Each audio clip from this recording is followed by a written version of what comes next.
The NFL has several teams that are ready to take over the league, but today let's discuss the 5 teams who in my opinion have the best chance of actually taking over the NFL. Now you might be asking yourself, Metro, what do you mean by taking over the NFL? Well, what I mean is taking over the NFL, dominating and being a great team that can continue to contend for championships. Now when making this list, I decided to do the 5 teams who not necessarily have been a dominant team as of recently, but are just getting started. So today, let's start off with the Houston Texans. Now when discussing the Houston Texans, you have to discuss their most recent year. They made it to the second round of the playoffs, dominated a lot of games, but also played kind of weird games at times, but for the most part played fantastic. And long term, with CJ Stroud, DeMeco Ryans, and all their young stars, they're going to be a great team. And in an AFC conference that, truth be told, is only going to continue to get better, the Houston Texans are finally starting to pick up their stride, and long term, I freaking love the future of the Houston Texans. There isn't really a whole lot of stuff to necessarily complain about with this Houston Texans team because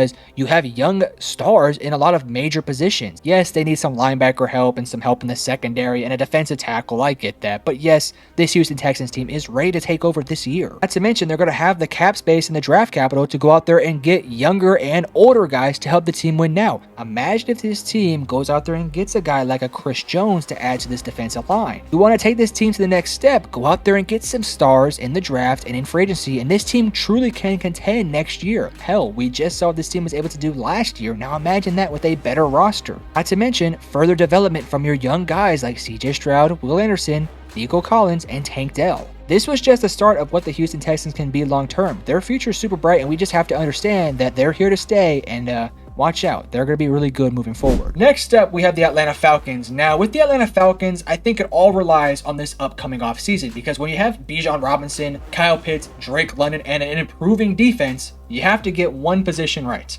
the quarterback. And unfortunately for the Atlanta Falcons, they've had this talented roster these past 2, even 3 years, but they haven't done anything because, well, they had an old Matt Ryan, they had a Taylor Heineke, they had a Desmond Ridder, and that's been their quarterback situation ever since. And I'm sorry, you're just never going to succeed with those guys regardless of the talent around them. So if that team can go out there and get a guy like a Justin Fields, or Russell Wilson, a rookie quarterback, or whatever, I would love that position for them. Some recent rumors have been coming out that they've been doing their due diligence on a guy like Drake May, and I think that makes a ton of sense. Drake May would be a fantastic fit for the Atlanta Falcons.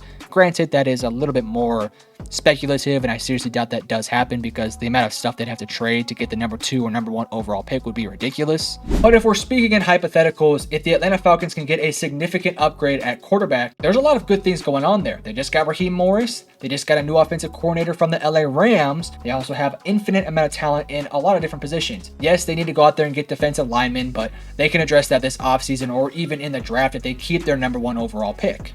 So for the Atlanta Falcons, in a division that quite honestly isn't the most strongest division out there, they could do some damage, especially in an NFC that's only going to get easier with teams like the Dallas Cowboys, the Philadelphia Eagles, and the San Francisco 49ers eventually kind of falling off because of their talent going elsewhere. So for me, I think this is the best time for the Atlanta Falcons to get back to being that really good team that we know they can be. Let us now move on to a team that dominated last year and long term is going to continue to dominate, the Detroit Lions. Now, I considered not putting the Lions in this video because they just had a fantastic year where they made the NFC Championship game, and it does feel a little bit cheap to put them in this video, but I also felt like it was only right to put a team that has been historically bad in this video because moving forward, they're going to be freaking awesome. Am I concerned about Jared Goff being their long-term quarterback? Right now, no. If you had asked me this question a couple months ago, I probably would have said yes, but because of how Jared Goff played this past year, I think he could be a really good quarterback on a team like the Detroit Lions who wants to compete for championships. They have the guys around Jared Goff, both in the head coaching room, the offensive coordinator room, and just, well, within the personnel to make him succeed. And I think as long as Jared Goff continues to do what he did this past year, he's going to continue to succeed. Am I worried about the defense? Yes. They have their own problems that they need to look to address, but with a growing cap space, some draft capital, and a couple moves, they can be just fine. And as long as Dan Campbell keeps biting ankles and doing what he's doing, they're heading in the right direction. And I think last year, had they not had a total collapse at the back end of the NFC Championship game, they could have won the Super Bowl. Let's just be honest. They could have been a really tough matchup for the Kansas City Chiefs because they like to run the ball, and had they stuck with that, not done turnovers in the NFC Championship game, we could be looking at a Detroit Lions winning Super Bowl and having a lot to talk about this offseason about how good they're going to be moving forward.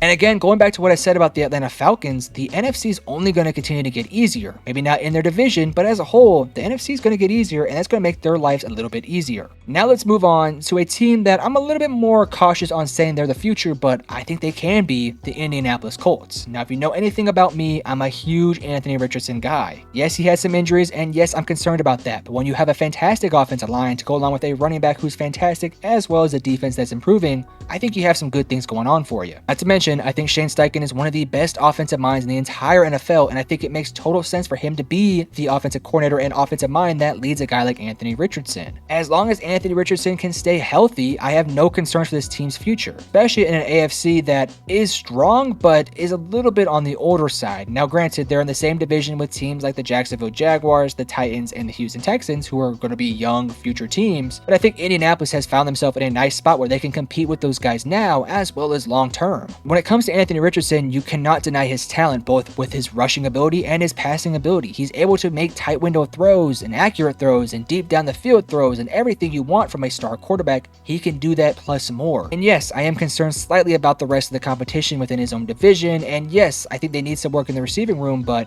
as a whole, I think the team is pretty much set to be a good team next year that can compete for playoffs. And when they make the playoffs, I wouldn't be surprised if they won a game or two in the playoffs just this upcoming year. Granted, they got to stay healthy and they got to get better, but I wouldn't be very shocked. Do I think this team's going to win a championship next year? No. Do I think they'll win it 2 years from now? Maybe no. But if Anthony Richardson can develop, they can get the guys in the defense, and the coaching staff continues to improve, I love their chances. I want to give a special shout out to the sponsor of today's video, Underdog Fantasy. Underdog Fantasy is the easiest and fastest growing fantasy sports app available. I know the NFL season may be over, however, Underdog has plenty of ways to entertain us while we wait for the new season. You may not know this about me, but I am a massive NBA fan, and with Underdog's Pick'em games, I can earn some serious cash. Simply pick higher or lower on 2 to 5 player stats, and you'll have a chance to win up to 20 times your money in a single night. I personally love playing these Pick'em games on game day to spice up my afternoon. And all you have to do is use the link in the description below to sign up today using promo code MetroSports, and you can get your first deposit doubled up to $100 as well as an instant pick'em special. Check the map on the screen right now to see if your state qualifies, and I want to give a massive thank you to Underdog for sponsoring today's video. And lastly, probably your favorite team, because I have a ton of these fans on my channel, the Green Bay Packers. The Green Bay Packers have a lot going for them. Jordan Love played fantastic last year. They had some really good progress from their receivers. The offensive line got better with guys like Zach Tom, and the defense, despite being inconsistent, got rid of Joe Barry. And as long as Jordan Love continues to transcend and be a better player, I like their chances entirely. With some upcoming improvements in the draft and this upcoming free agency, I think they have a really good chance to be very good. Again, this is an NFC that isn't necessarily getting better. Granted, the Detroit Lions, the Chicago Bears, the Atlanta Falcons will get better, but we'll have to wait to see. I think it does put a team like the Green Bay Packers in a prime spot. They have their quarterback, they have their head coach, just kind of fill out a couple rods on the defense and offense and you'll be fine. Again, similar to a lot of these teams on this list, do I think they'll win a championship next year? Probably not, but this is also the same team that was super close to beating the San Francisco 49ers in the round 2 of the playoffs. So next year, if they continue to get better, they draft well, they go out there in free agency and continue to do better, I can see this team taking that next step as early as next year. Am I going to predict that? No. Do I think there'll be a first or second round exit next year? Probably, but long term, they are ready to take over the league, and I'm super excited for it. Now, here's the thing with teams that are ready to take over. It can come and it can go. Teams can look super bright one year, and then the year after that, they look horrible. Hell, we can make this video every single year, and the list is going to continue to change as teams get better and teams get worse. So take this with a bit of a grain of salt, but next year and moving forward, I think these 5 teams have lots to look forward to.